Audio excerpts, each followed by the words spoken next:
Agora que eu tenho uma equação diferencial que descreve vigas, eu posso usar o método das equações diferenciais de equilíbrio para determinar a deflexão dessa viga engaçada livre. O primeiro passo do método é estabelecer uma convenção de sinais, que eu vou usar a convenção de sinais da página 13. O segundo passo é selecionar uma equação diferencial que descreva o problema. Um corpo esbelto sujeito somente a cargas transversais ou momentos como esse corpo é uma viga. A equação diferencial que descreve vigas é essa aqui, o módulo de elasticidade vezes o momento de inércia da seção transversal em torno do eixo Z, vezes a quarta derivada em relação a x da deflexão v de x da viga, é igual ao carregamento transversal externo aplicado. O terceiro passo é definir condições de contorno.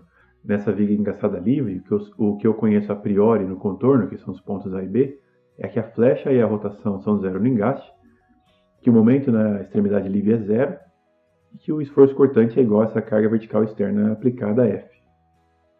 Aqui, apesar da carga estar para baixo, ela é positiva por causa da convenção de sinais.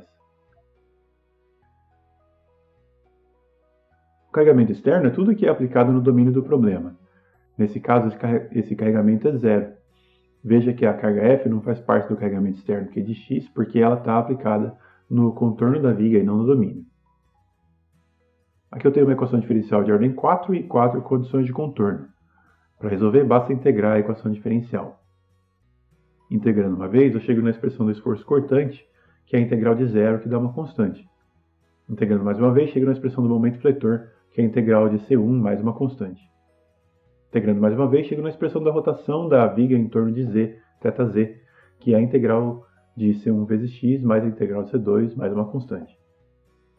Integrando a quarta vez, chego na expressão da deflexão V, que é a integral desse polinômio mais uma constante. Agora, substituindo as condições de contorno para achar as constantes de integração, substituindo a flecha em x igual a zero, todos esses termos se cancelam e sai que C4 é igual a zero. Substituindo a rotação em x igual a zero, todos esses termos se cancelam e sobra aqui C3 igual a zero.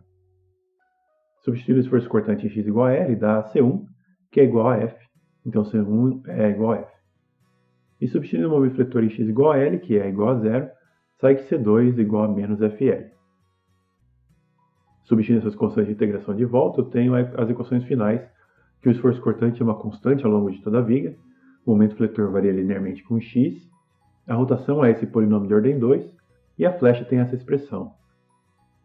Veja que aqui essas duas grandezas cinemáticas estão multiplicadas por E e Z.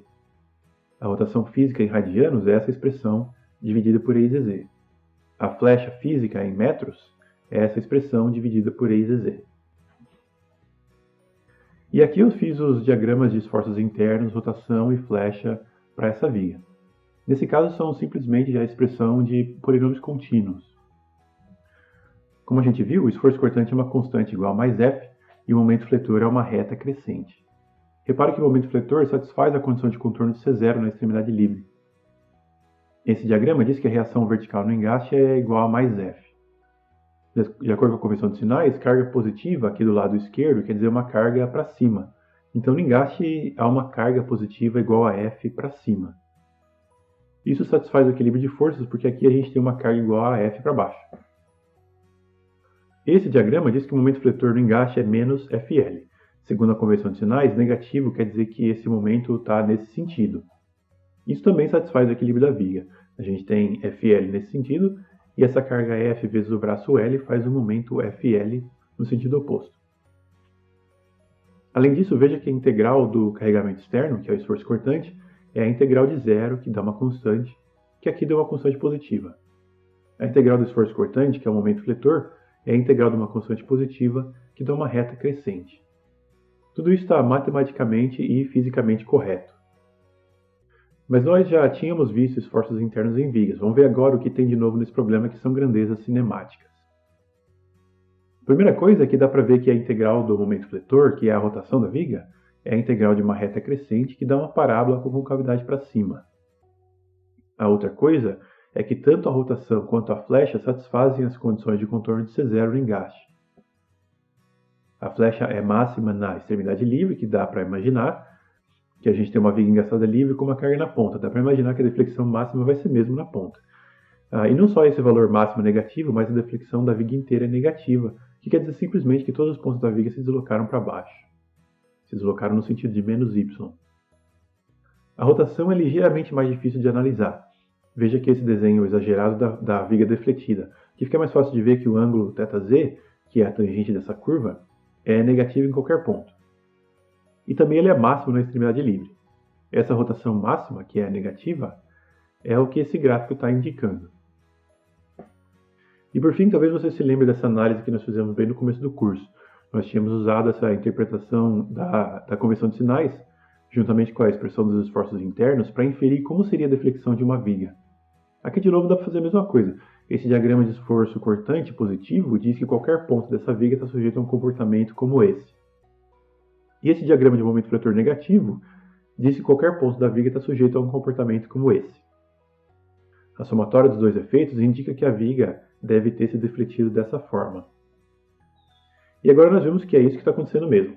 A diferença é que agora a gente pode descrever isso quantitativamente. A gente sabe calcular exatamente qual é a expressão dessa deflexão ao longo da viga.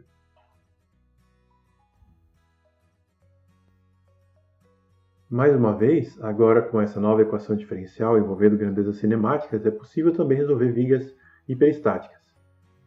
Se você se lembra da primeira parte do curso, problemas hiperestáticos são aqueles em que a vinculação é mais do que suficiente para garantir o equilíbrio estático do corpo. Para ver que essa viga é hiperestática, imagine primeiro que em vez desses 3 apoios, ela tem só um apoio aqui. Dá para ver que esse apoio sozinho não é suficiente para garantir o equilíbrio estático dessa viga. Quando a gente aplicar essas cargas, essa viga vai ter liberdade de girar em torno do ponto A. Se eu incluir mais um apoio, agora essa viga fica isostática. Quer dizer que a vinculação fica suficiente para garantir o equilíbrio estático. 2 apoios são suficientes para impedir tanto que cargas façam a viga acelerar longitudinalmente na direção de y, quanto façam a viga girar em torno de qualquer ponto. Se 2 apoios são suficientes para garantir o equilíbrio estático, a inclusão de qualquer restrição adicional deixa a vinculação mais do que suficiente para garantir o equilíbrio estático, deixa a viga hiperestática. Então aqui eu demonstrei fisicamente por que essa viga com 3 apoios é hiperestática. Também dá para ver isso matematicamente. Um problema hiperestático fica matematicamente indeterminado, porque tem mais incógnitas do que equações. Nesse problema a gente tem 3 reações de apoio que são incógnitas, e só 2 equações de equilíbrio, a somatória de forças em y e a somatória de momentos em torno de um ponto qualquer. E também dá para ver isso de uma terceira forma matematicamente, no contexto da descrição desse problema como um problema de valor de contorno. Em termos de forças e momentos, nós tínhamos que uma viga é descrita por essa equação diferencial de segunda ordem. É uma equação de segunda ordem que tem 2 constantes de integração que são incógnitas. Como condição de contorno, é possível incluir aqui somente valores de esforço cortante e momento fletor no contorno da viga. Nessa viga, a gente conhece 2 condições de contorno, que o momento fletor é 0 nos 2 roletes. Então, por enquanto, nós temos 2 constantes de integração e 2 condições de contorno. Mas esse apoio em C introduz uma incógnita a mais, que é o valor da reação no ponto C, que é desconhecida. Então, o problema tem 3 incógnitas e só 2 condições de contorno. É uma forma de ver que ele é hiperestático, que não pode ser resolvido com aquela equação diferencial de segunda ordem que envolve só forças e momentos. Mas agora nós temos uma equação diferencial que envolve também grandezas cinemáticas. Então é possível incorporar na equação diferencial a informação de que a flecha é 0 nesses apoios e então resolver problemas hiperestáticos como esse. Para resolver esse problema pelo método das equações diferenciais de equilíbrio, primeiro eu escolhi uma convenção de sinais, que eu escolhi a mesma que nós temos usado até agora. A equação diferencial que descreve essa viga é essa aqui, o módulo de elasticidade, vezes o momento de inércia da seção transversal em torno do eixo Z, vezes a quarta derivada em relação a x, a deflexão dos pontos da viga na direção vertical, é igual ao carregamento transversal externo aplicado. As condições de contorno são que a flecha é 0 no ponto A, por causa da presença desse apoio, e o momento fletor também é 0 no rolete, porque o rolete não oferece resistência a momentos, ele permite que o ponto A gire, e também não tem nenhum momento fletor aplicado aqui. A mesma coisa para o ponto E. A flecha e o momento fletor em x igual a L são 0. Adicionalmente, nós temos uma condição de restrição de que a deflexão da viga no ponto C também é 0 por causa da presença desse rolete. O quarto passo é descrever cargas aplicadas no domínio da viga. Eu posso usar funções de singularidade para descrever essas cargas concentradas. Eu tenho uma carga negativa menos F no ponto B, que é x igual a L sobre 4, e também no ponto D, x igual a 3L sobre 4. Aqui o expoente menos 1 indica que são forças concentradas. Mas eu tenho também esse apoio em C, que vai imprimir uma força concentrada no ponto x igual a L sobre 2. A única diferença é que eu não sei o valor dessa carga por enquanto. Então aqui ela aparece como uma incógnita, RYC, aplicada no ponto x igual a L sobre 2 e com expoente menos 1 porque é uma força concentrada. Nesse ponto eu também não sei se essa carga é para cima ou para baixo. Eu coloco que ela é para cima e deixo o valor de RYC no final indicar se ela é positiva ou negativa. Veja que as reações nos roletes A e E não entram na equação do carregamento, porque esses pontos fazem parte do contorno e não no domínio da viga. Nesse problema tenho 5 condições de contorno e restrição. Tenho também 5 incógnitas, 4 constantes de integração, por causa da ordem 4 da equação diferencial, e mais uma incógnita RYC. Esse é um problema de valor de contorno bem colocado e pode ser resolvido. Para resolver, eu posso integrar a equação diferencial. Aqui eu troquei a expressão do carregamento na equação diferencial. Integrando uma vez, eu tenho a expressão do esforço cortante. A integral dessas funções de singularidade de expoente menos 1 vai ficar com expoente 0, mais uma constante de integração. Integrando novamente, eu obtenho a integral do esforço cortante, que é a expressão do momento fletor. A integral dessas funções de singularidade de expoente 0 vai ficar com expoente 1, mais a integral de C1, mais uma constante. Integrando novamente, eu obtenho a expressão, a integral do momento fletor, que é a expressão da rotação θz da viga. A integral dessas funções de singularidade de expoente 1 vão ficar expoente 2, e aparece esse meio multiplicando aqui. Mais a integral desse polinômio, mais uma constante. E por fim, a integral da rotação é a expressão da flecha da viga. A integral dessas funções de singularidade de expoente 2 vão ficar com expoente 3 e aparece 1/3 multiplicando aqui. Aqui ficou 1/6 porque é meio vezes 1/3. Mais a integral desse polinômio, mais uma constante.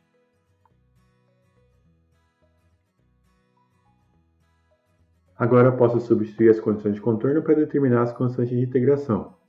Primeiro substituindo a flecha x igual a 0 nessa expressão, x igual a 0, x é menor que L sobre 4, menor que L sobre 2 e menor que 3L sobre 4. Mais 1/6 de C1 vezes 0 ao cubo, mais meio de C2 vezes 0 ao quadrado, mais C3 vezes 0, então C4 igual a 0. Substituindo o momento fletor em x igual a 0 nessa expressão, em x igual a 0, x é menor que L sobre 4, menor que L sobre 2 e menor que 3L sobre 4. Mais C1 vezes 0, então C2 igual a 0. Substituindo a flecha em x igual a L. Em x igual a L, x é maior que L sobre 4. Então esse termo fica o polinômio menos 1/6 de f vezes x menos L sobre 4 ao cubo. Em x igual a L, x também é maior que L sobre 2 e maior que 3L sobre 4. Então essas duas funções de singularidade também ficam o polinômio correspondente. Mais tudo isso, substituindo x por L. C2 e C4 nós achamos que são 0. Aqui é C3 vezes L, corrija na sua apostila. Simplificando tudo isso, dá essa equação que tem 3 incógnitas. Substituindo o momento fletor em x igual a L, x é maior que L sobre 4, maior que L sobre 2 e maior que 3L sobre 4. Então todas essas funções de singularidade vão ficar esses polinômios. Mais C1 vezes x e C2 nós achamos que é 0. Simplificando só essa expressão. E por fim, substituindo a equação de restrição de que a flecha é 0 em x igual a L sobre 2, em x igual a L sobre 2, x é maior que L sobre 4, então a primeira função de singularidade dá o polinômio x menos L sobre 4 ao cubo. A segunda função de singularidade dá 0, porque L menos L sobre 2 menos L sobre 2 dá 0. E como x é menor que L sobre 4, essa função de singularidade dá 0. Mais esse polinômio substituindo x por L sobre 2. Aqui eu preciso fazer algumas correções na sua apostila. Esses dois parênteses são elevados a 3 e não a 2. E essa função de singularidade é 0 e não deve ser substituída pelo polinômio como está aqui. Mas essa expressão de baixo está correta. Simplificando a expressão correta dessa, fica essa expressão com as incógnitas C1 e C3. A gente precisa agora resolver essas três equações para determinar as incógnitas C1, C3 e RYC. Dá para resolver de várias formas. Você pode isolar uma variável, substituir as duas equações, ou subtrair as equações uma das outras, ou montar um sistema de equações como esse e resolver por escalonamento, tanto faz. A solução dá que C1 é 5/16 de f, C3 é menos 1 128º de FL ao quadrado, e a reação de C no ponto C é 11/8 de f. Uma coisa que a gente pode fazer para conferir se essas constantes são corretas é conferir as unidades. Veja que a constante C1 aparece sozinha na expressão do esforço cortante. Todos esses termos dessa expressão devem ter unidade de força. E C1 tem de fato unidade de força. esse valor vai dar algo em newtons. Isso não é suficiente para saber se C1 dá 5,16 de F, mas se C1 não tivesse dado, por exemplo, algo como a F vezes L ou F vezes L ao quadrado, que não são unidades de força, já dava para saber que isso estaria errado. Dá para fazer a mesma análise com todas as outras constantes. A constante C2 aparece sozinha na expressão do momento fletor. Então não só C2, mas todos esses termos dessa expressão devem ter unidade de momento, newton vezes metro. Veja, por exemplo, que C1, que é uma força, está multiplicado por x, que é um comprimento. Esse termo tem unidade, então, de newton vezes metro. Nesse problema em particular, isso não ajuda muito a conferir se C2 está correta, porque ela deu zero. C3 aparece sozinha na expressão da rotação. A unidade desses termos dessa expressão não é radianos. Lembre que a rotação está multiplicada por E vezes Z. O módulo de elasticidade é em Pascal, que é Newton por metro quadrado, e o momento de inércia é em metro à quarta. Então esse termo fica Newton vezes metro ao quadrado. Todos os termos dessa expressão devem ter unidade de Newton vezes metro quadrado. Por exemplo, C1, que nós vimos que é Newton, está aqui multiplicado por metro ao quadrado. C2, que nós vimos que é Newton vezes metro, está aqui multiplicado por metro. E C3, que está sozinha, deve ter unidade de Newton vezes metro ao quadrado. De fato, nossa resposta deu C3 em Newton vezes metro quadrado. É a mesma coisa para C4. Nesse caso, C4 deu zero, mas C4 e todos os termos dessa expressão devem ter a mesma unidade, que não é metros. Essa expressão da flecha está multiplicada por E vezes Z, então a unidade dos termos aqui é a unidade de deslocamento, não é a unidade de deslocamento em metros. Vai ser Newton vezes metro ao quadrado vezes metro. Vai dar Newton vezes metro ao cubo. E por fim, RYC, que é a força de reação no apoio C, obviamente deve ter unidade de Newton. Deve ser proporcional a alguma força. Vou aproveitar essa análise para explicar mais uma coisa sobre as constantes de integração, que vai ajudar bastante quando a gente for botar diagramas. Veja que C1 aparece sozinho na expressão do esforço cortante. Quando x for zero, todos esses termos vão se cancelar e sobra só C1. Então C1 é o valor dessa expressão em x igual a zero, é o valor do esforço cortante no ponto A. C1 é o valor da reação no rolete. Aqui C1 deu um valor positivo. Segundo a convenção de sinais, positivo desse lado esquerdo quer dizer uma reação para cima. Então daqui dá para saber que a reação nesse rolete é 5,16 de F para cima.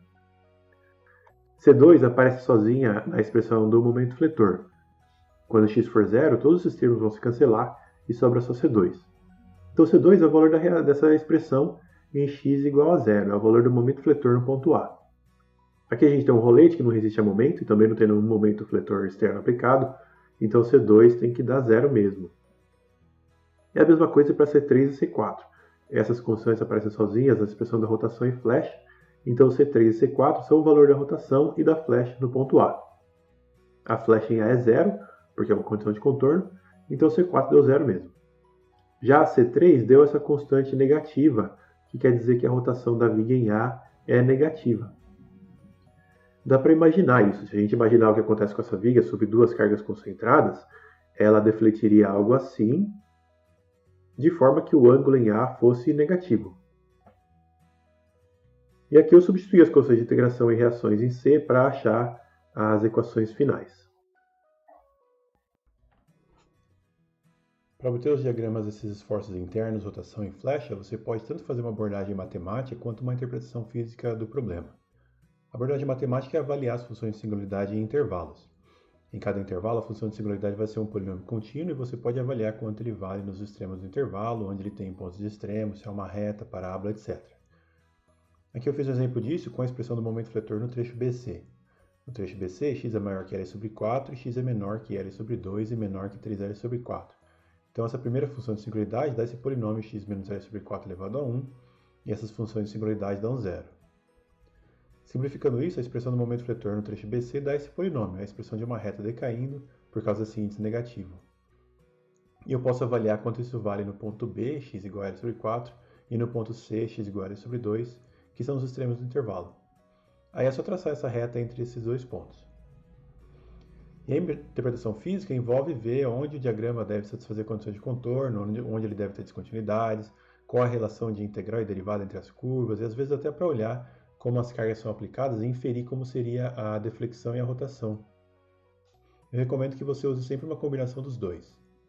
Na sua apostila tem um espaço para você esboçar esse diagrama, você pode pausar esse vídeo e tentar fazer sozinho, e depois continuar o vídeo para ver a resposta.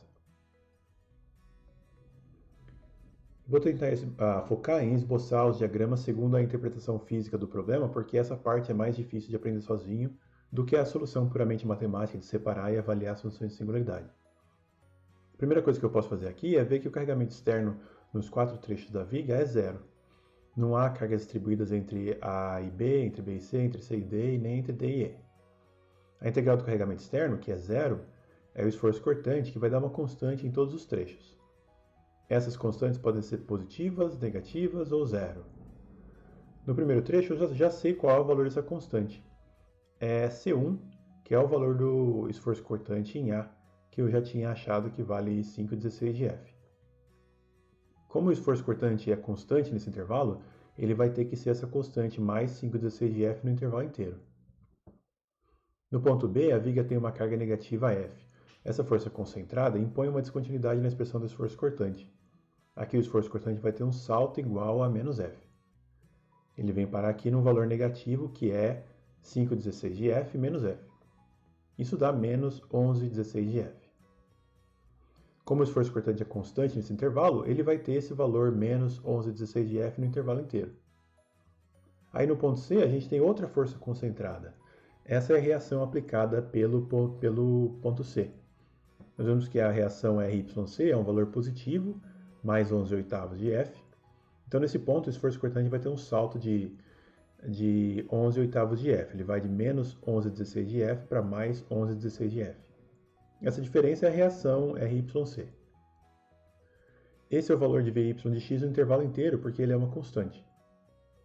E por fim, no ponto D, o esforço cortante dá outro salto de valor F para baixo por causa dessa carga concentrada F.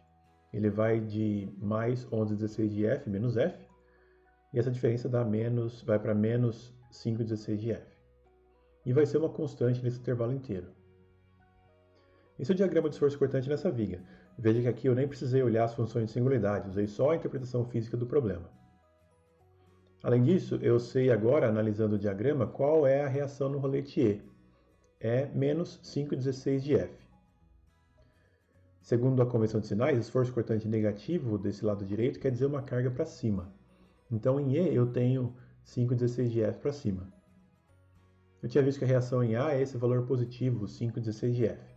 Segundo a convenção de sinais, esforço cortante positivo desse lado esquerdo quer dizer uma carga para cima. Então, aqui também tenho 5/16 de F para cima. E no apoio C, eu tenho ainda uma reação para cima de 11/8 de F. Veja que essas reações satisfazem um equilíbrio de forças na direção de Y. Mais 5/16 de F, mais 11/8 de F, mais 5/16 de F, menos F, dá zero. O momento fletor é a integral do esforço cortante. O momento fletor vai dar a integral dessas constantes, que vai ser uma série de retas. Eu sei que o momento fletor vai ser contínuo porque não há momento fletor concentrado nessa viga. O momento fletor só teria saltos se a gente tivesse momento fletor concentrado na viga. Então essa expressão não vai ter saltos. No primeiro trecho, o momento fletor é a integral dessa constante positiva, que é uma reta crescente. Essa reta pode crescer assim, assim ou assim. Mas eu sei que o momento fletor deve sair de zero, porque essa é a condição de contorno. O momento fletor no rolete em A é zero. Então esse gráfico deve começar de zero. E vai ser uma reta crescente, então vai ser algo assim. No segundo trecho, o momento fletor é a integral dessa constante negativa, que vai dar uma reta decrescente. Essa reta vai começar daqui, porque o momento fletor nessa viga não tem saltos, e pode terminar no valor positivo, no valor negativo, ou terminar em zero. Mas veja que o momento fletor é a integral de uma constante maior do que a constante no primeiro trecho. Então a inclinação com que a reta decai nesse trecho vai ser maior do que a inclinação com que a reta sobe no primeiro trecho. Decaindo com uma inclinação maior do que ela subiu, ela vai terminar no valor negativo aqui. No terceiro trecho, o momento fletor é a integral da mesma constante, só que positiva. Então ela vai ser uma reta subindo com a mesma inclinação com que ela decaiu aqui. E também deve sair desse ponto porque o momento fletor não tem saltos nessa viga. O único jeito de terminar é terminar no mesmo valor daqui. E por último, não preciso nem pensar muito como seria o momento fletor no último trecho. Eu sei que ele é uma reta porque é a integral de uma constante, eu sei que ele deve sair daqui porque o momento fletor é contínuo nessa viga, e eu sei que ele tem que terminar aqui porque essa é a condição de contorno de momento zero nesse rolete. Mas dá para conferir que essa reta deve decair, porque a integral dessa constante é negativa, e deve decair com a mesma inclinação com que ela subiu no primeiro trecho, porque é a integral da mesma constante. Tem algumas coisas que a gente pode inferir sobre a curva da rotação. Primeiro que entre A, B e CD, ela é a integral de reta subindo, que dá parábolas com concavidade para cima. Entre BC e DE, ela é a integral dessas retas decaindo, que dá parábolas com concavidade para baixo. Como o momento fletor passa por zero em A, eu sei que esse é um ponto de extremo da rotação nesse trecho. Eu sei que é um ponto de mínimo porque a concavidade da parábola nesse trecho é para cima. Eu também sei qual é o valor da rotação em A. É a constante C3 que eu achei antes, que é um valor negativo. Então dá para dizer várias coisas sobre a rotação, mas tem outros detalhes que são difíceis de extrair diretamente das curvas anteriores. Por exemplo, onde essa parábola termina nesse trecho? Ela poderia terminar no valor positivo, negativo ou zero. É difícil saber só pela interpretação física do problema. O que eu prefiro fazer é ver primeiro a expressão da deflexão da viga. Essa é mais fácil imaginar só olhando o comportamento físico da viga, e depois para inferir o comportamento da rotação, porque a rotação é a derivada da deflexão. Imagine como seria a deflexão dessa viga com 3 apoios e 2 cargas para baixo assim. A deflexão seria 2 arcos assim, e passaria por zero nesses 3 pontos por causa desses apoios. Eu vou desenhar aqui um esboço de como eu acho que a deflexão seria. 2 arcos para baixo, mas passando por zero nos 3 apoios. Até que faz um pouco de sentido. Mas aqui eu tenho mais algumas informações. Veja que a expressão do momento fletor passa por zero nesses 2 pontos. O momento fletor é a segunda derivada da flecha. Quando a segunda derivada de uma curva passa por zero num ponto, a curva tem um ponto de inflexão naquele ponto. Então, a curva vai mudar de concavidade naquele ponto. Então o único jeito da flecha fazer esse arco e mudar de inflexão nesses 2 pontos e ainda passar por zero nesses 3 pontos é que ela faça algo assim. Aqui a flecha faz esse arco com concavidade para cima, como a gente pode imaginar, devido à ação dessas forças, e aqui muda de concavidade. Fica com concavidade para baixo. E satisfaz as condições de contorno de passar por zero nos 3 apoios. Agora fica mais fácil esboçar o gráfico da rotação. A rotação é a derivada dessa curva. Como a flecha tem esse ponto de mínimo aqui, a derivada passa por zero nesse ponto. A rotação tem um ponto de mínimo aqui porque a derivada dela passa por zero nesse ponto. E tem concavidade para cima porque é a integral dessa reta crescente. Então a rotação é negativa nesse trecho inteiro. Isso concorda com a interpretação física da rotação. Ela é esse ângulo que a flecha faz com o eixo x, que dá para ver que é negativa no trecho inteiro. No segundo trecho, a rotação é a integral dessa reta decaindo, que é uma parábola com concavidade para baixo. Essa parábola tem um ponto de máximo aqui, onde o momento passa por zero, e é zero nesses 2 pontos onde a flecha é máxima ou mínima. A rotação é positiva no intervalo inteiro, que concorda com o fato de que o ângulo nesse intervalo inteiro é positivo. No terceiro trecho, a rotação é a integral dessa reta decaindo, que é uma parábola com concavidade para cima. Essa parábola tem um ponto de mínimo onde a derivada dela passa por zero, e passa por zero nos pontos em que a integral dela tem pontos de máximo e mínimo. E no último trecho, a rotação é a integral de uma reta decaindo e dá uma parábola com concavidade para baixo. Essa parábola tem um ponto de máximo no ponto E, porque a derivada dela é zero naquele ponto, e passa por zero nesse ponto onde a integral dela é mínima. A expressão da flecha vai ser sempre uma curva contínua. Um salto na expressão da flecha indicaria que a viga quebrou naquele ponto. Mas a expressão da rotação nem sempre é contínua. Nesse caso, a rotação é contínua. A gente vê que esse ângulo varia de forma suave ao longo da viga, sem descontinuidades. Mas existe uma situação que faz a rotação de uma viga ficar descontínua. Nós vamos ver esse caso na próxima aula.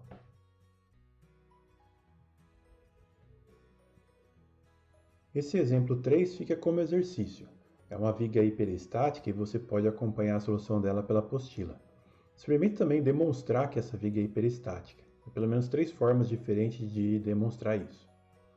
As expressões finais são todas contínuas, então, para esboçar os diagramas, você vai simplesmente plotar esses polinômios. Veja que aqui C1 e C2 satisfazem o que eu tinha dito sobre as unidades.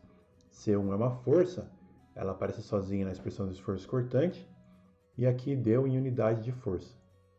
Veja que Q0 é uma carga distribuída, então é Newton por metro, multiplicando por L em metros, C1 dá em newtons. E C2 é o momento, ela aparece sozinha na expressão do momento fletor. E aqui dá Newton por metro vezes metro ao quadrado, que dá Newton vezes metro. Além disso, C1 é o valor do esforço cortante em x igual a zero. Então esse valor positivo é a reação no engaste no ponto A. C2 é o valor do momento fletor em x igual a zero. Então esse valor negativo é a reação do momento no engaste no ponto A.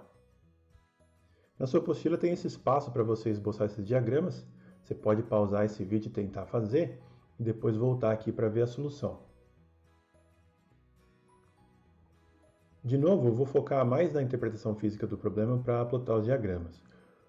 O carregamento externo é uma constante negativa na viga inteira. A integral do carregamento externo é o esforço cortante, que é a integral dessa constante negativa, que dá uma reta decaindo. Essa reta decai a partir de meio de Q0L, que é o valor da reação no engaste, é o valor da constante C1. Essa reta pode decair para um valor negativo, para zero, ou para um valor positivo. Uma das formas de pensar qual é a forma correta do diagrama é o seguinte: essa viga está sujeita a uma carga para baixo equivalente a Q0L. Dá para imaginar que os engastes vão oferecer uma reação mais Q0L para cima. Esse valor nesse engaste a gente já sabia. Está aqui, meio de Q0L. Mas no outro engaste, essa reação meio de Q0L para cima quer dizer um esforço cortante negativo. Lembra que, segundo a convenção de sinais, uma carga para cima desse lado direito é uma carga negativa. Então esse valor meio de Q0L para cima corresponde a um esforço cortante igual a menos meio de Q0L. A curva do esforço cortante, então, é uma reta conectando mais meio de Q0L a menos meio de Q0L. Ela passa por zero bem no meio da viga. A integral do esforço cortante é o momento fletor. A integral dessa reta decaindo dá uma parábola com concavidade para baixo. Essa parábola tem um ponto de máximo bem no meio da viga, porque a derivada dela passa por zero aqui. Eu sei também que essa parábola sai de um valor negativo, porque esse é o valor da constante C2, que é a reação de momento no engaste A. Mas essa parábola pode ser inteira negativa, pode ser parcialmente positiva, ou pode também ser exatamente zero no meio da viga. O jeito mais fácil de fazer isso é calcular o valor do momento fletor em x igual a L sobre 2. Você vai ver que vai dar um valor positivo. Isso quer dizer que o momento fletor troca de sinal em algum ponto da viga. Mas como eu estou focando na interpretação física do problema, eu vou usar uma base física para confirmar isso. De novo, eu vou deixar o gráfico da rotação para fazer depois. Eu vou fazer a deflexão primeiro. Dá para imaginar que a deflexão dessa viga devido a essa carga para baixo vai fazer um arco para baixo, algo assim. Mas eu também sei que o arco não pode ser isso que eu desenhei, porque isso viola a condição de contorno de rotação. Veja que o ângulo formado por essa curva nesse engaste A é esse valor negativo. Isso viola a condição de contorno que a rotação no engaste é zero. E veja que o ângulo formado por essa curva nesse engaste B é positivo, que também viola a condição de contorno zero no engaste. O único jeito de dar a deflexão ser um arco para baixo e ao mesmo tempo satisfazer a condição de contorno de rotação zero nos engastes é que a flecha mude de concavidade em algum ponto. A flecha correta seria algo assim. Veja que agora ela satisfaz que o ângulo, a tangente dessa curva, vai tendendo a zero conforme a gente se aproxima dos engastes. E aqui é a interpretação física de como eu sei que o momento fletor troca de sinal ao longo da viga. O momento fletor é a segunda derivada da flecha. Como eu sei que a flecha tem um ponto de inflexão aqui, sua segunda derivada deve passar por zero aqui. Agora fica mais fácil esboçar o diagrama da rotação. A rotação deve começar e terminar em zero por causa da condição de contorno nos engastes. Ela também vai passar por zero no meio da viga, porque a integral dela tem um ponto de mínimo no meio da viga. E ela vai ter pontos extremos onde a derivada dela passa por zero. Veja que a rotação é negativa na primeira metade da viga, que concorda com esse ângulo negativo formado pela curva da flecha na primeira metade da viga. E a rotação é positiva na segunda metade da viga, que concorda com esse ângulo positivo formado pela curva da flecha na segunda metade da viga.